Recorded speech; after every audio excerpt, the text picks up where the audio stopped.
यह एक बहुत पुरानी बात है।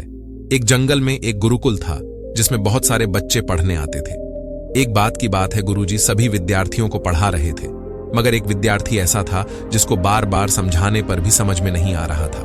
उसके बाद गुरुजी को बहुत तेजी से गुस्सा आया और उन्होंने उस विद्यार्थी से कहा, जरा अपनी हथेली तो दिखाओ बेटा। विद्यार्थी ने अपनी हथेली गुरुजी के आगे कर दी। हथेली को देखकर गुरुजी बोले, बेटा तुम घर चले जाओ, आश्रम में रहकर अपना समय व्यर्थ मत करो, तुम्हारे भाग्य में विद्या नहीं लिखी है। शिष्य ने उदास होकर पूछा, क्यों गुरुजी?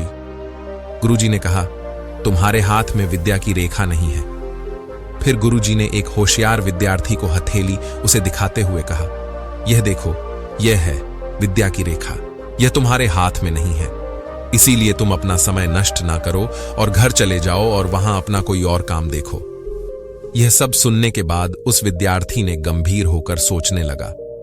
सोचने के बाद वह अपने जेब से एक चाकू निकाला, जिसका प्रयोग वह रोज सुबह अपनी दातुन काटने के लिए करता था। उस चाकू से उसने अपने हाथ में एक गहरी लकीर बना दी। हाथ से खून काफी मात्रा में बहने लगा। तभी गुरुजी से बोलते हैं कि मैं अपने हाथ में विद्या की रेखा बना ली है गुरुजी।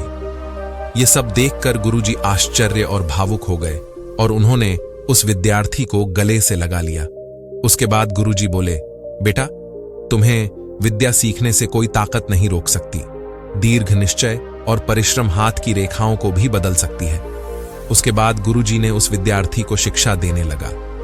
बाद में वह विद्यार्थी आगे चलकर महर्षि पाणिनि के नाम से प्रसिद्ध हुए, जिसे विश्व प्रसिद्ध व्याकरण अष्ट यानी कि रचना की है। इतनी सदियां बीत जाने के बाद भी आज 700 वर्ष बाद भी विश्व की किसी भी भाषा में ऐसा उत्कृष्ट और पूर्ण व्याख्या का ग्रंथ अब तक नहीं बना। तो दोस्तों, इस कहानी की शिक्षा ये है कि लोग चाहे जो भी बोले, हम हर एक को गलत साबित करते हुए अपनी लगन और कठिन परिश्रम के दम पर जो चाहे वह सब कुछ हासिल कर सकते हैं। तो दोस्तों, उम्मीद करता हूं कि यह कहानी सुनकर अच्छा लगा होगा। अच्छा लगा हो तो चैनल को सब्सक्राइब और एक लाइक जरूर कर दीजिएगा।